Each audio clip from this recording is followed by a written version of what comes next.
Halo Sobat Arsi, kalian pasti tahu kan kalau Indonesia itu menduduki peringkat keempat kategori negara terpadat di dunia setelah India, Cina, dan Amerika Serikat. Sehingga salah satu dampaknya itu adalah kemacetan dan banjir. Nah, salah satu daerah yang terdampaknya itu adalah daerah Bojong Soang yang berada di Bandung, Jawa Barat. Kenapa ya kepadatan penduduk bisa menyebabkan kemacetan dan banjir?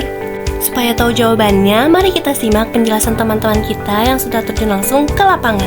Nah, sekarang aku ada di Jalan Bojong Soang, di mana tempat kemacetan ada terus. Nah, sekarang tuh lagi waktu-waktunya macet nih. Kenapa sih macet?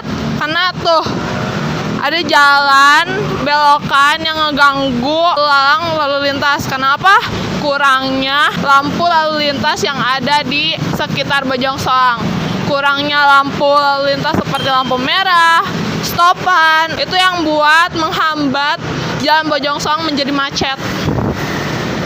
Dan bisa kalian lihat jalan terpantau cukup padat, namun seperti lalu lintas lalu lalang seperti itu masih terlihat semrawut seperti itu. Dapat kita lihat di sebelah sana. Di sebelah sana ada kayak pertigaan. Namun dapat kita lihat juga pertigaan tersebut tuh merupakan tempat titik kemacetan juga karena dari pemicu adanya lalu lalang mobil yang sembarang. Namun selain dari kurangnya rambu lalu lintas, ada pun masalah lain ternyata. Salah satunya banyaknya kendaraan yang parkir sembarangan, diantaranya tuh parkir di trotoar, kayak itu tuh contohnya. Itu menjadi salah satu sebab kemacetan yang ada di Bojong Soang. Karena kenapa? Karena orang-orang jadi mengalihfungsikan tempat jalan kaki itu jadi ke trotoar. Makanya orang-orang jadi kayak, apa gue harus lewat sini ya? Jadi mobil kendaraan terganggu guys. Salah satu penyebabnya lagi ada mobil yang parkirnya tuh sembarangan banget. Lihat, masa mobil segede gitu parkirnya di sini? Udah tahu kan di sini tuh jalannya sempit. Terus dia seenaknya parkir di sini. Ganggu banget kan? Sayang banget. Bojong Soang juga menjadi salah satu tempat yang sering banjir. Kenapa? Lihat aja tuh drainasenya kecil banget. Kayak orang tangan masuk aja nggak bisa, apalagi air. Nah, penyebab lain dari kemacetan itu sendiri, salah satunya adalah ledakan penduduk. Dari tahun 2020 hingga tahun ini itu ada 300.000 jiwa yang menyebabkan urbanisasi lebih besar di kota Bandung, di mana ledakan ini berpengaruh kepada banyaknya kendaraan bermotor yang terus bertambah dan juga menjadikan jalan-jalan di sekitar Bandung itu menjadi lebih macet karena banyaknya manusia atau warga Bandung yang menggunakan kendaraan bermotor dan tidak menggunakan kendaraan umum. Selain itu, antara wilayah utara dan juga selatan, utara itu lebih dominan diisi oleh pekerja dan juga para pemerintahan yang diselenggarakan di sana. Sedangkan di selatan, di mana orang-orang akhirnya pada berpindah ke arah selatan, di mana lahannya lebih banyak itu digunakan sebagai perumahan atau permukiman. Sehingga arus perputaran dari utara hingga selatan itu selalu padat di jam-jam tertentu, contohnya di pagi hari, di jam 6 hingga pukul 8, di jam 12 siang, dan di jam malam ketika mereka pada pulang ke arah selatan dari arah utara, yaitu pukul 05 hingga 06.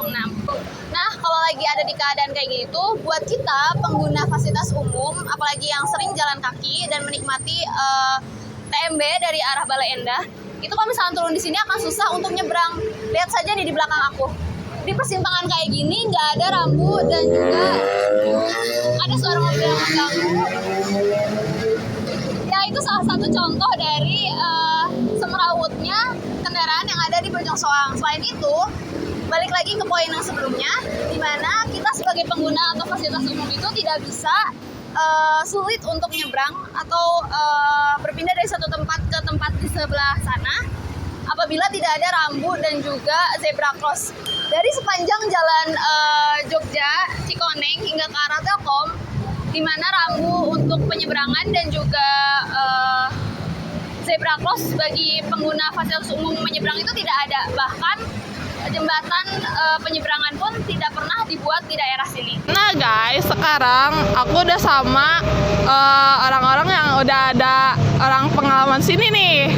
Sekarang kita coba tanya kenapa sih Bojong Soang tuh jadi macet terus. Kira-kira apa penyebabnya ya? Ayo kita tanya langsung. Mananya nih, kalau misalkan di sini tuh kenapa sih suka macet terus? Kira-kira gara-gara apa gitu? Kalau macet emang dari dulu sih teh, sebelum adanya ini Podomoro saya tempat kerja. Kebetulan saya orang sini. Jadi kalau semisalnya dari waktu jam macet itu, kalau pagi macetnya itu arah ke kota. Kalau dari sore jam 5 sekitar jam 8 macet ke arah kabupaten, karena mungkin faktor besarnya yang pulang kerja atau berangkat kerja atau berangkat sekolah atau pulang sekolah.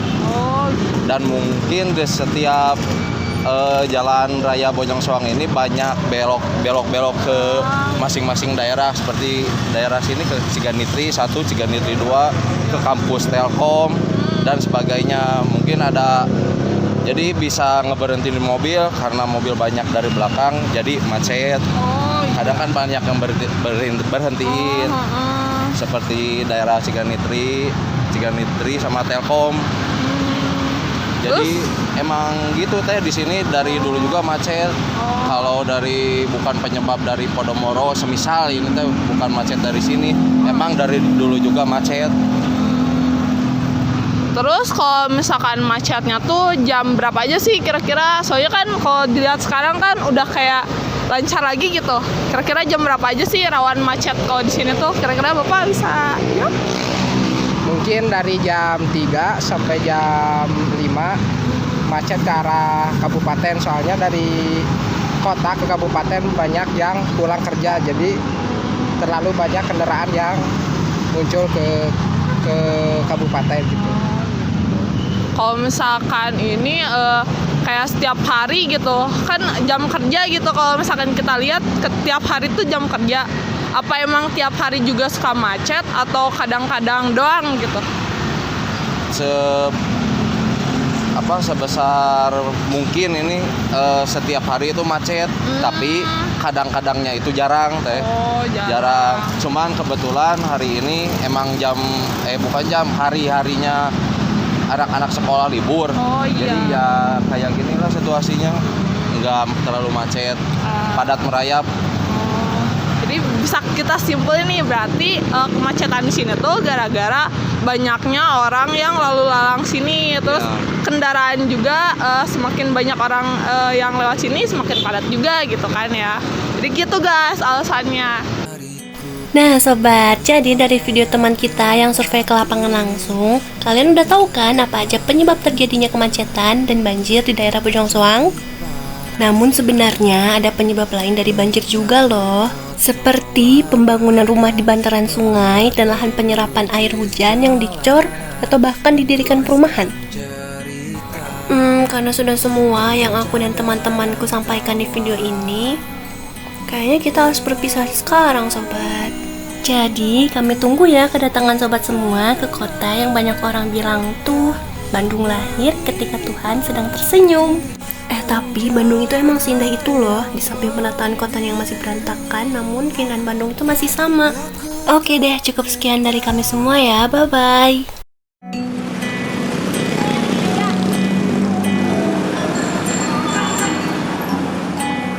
Ada sesuatu menarikku kembali pada tempat ini. Mungkin keramahannya, entah cantik parasnya, menjejaki trotoar Braga, melihat pelukis jalanan, menggoreskan cerita tentang canda dan tawa.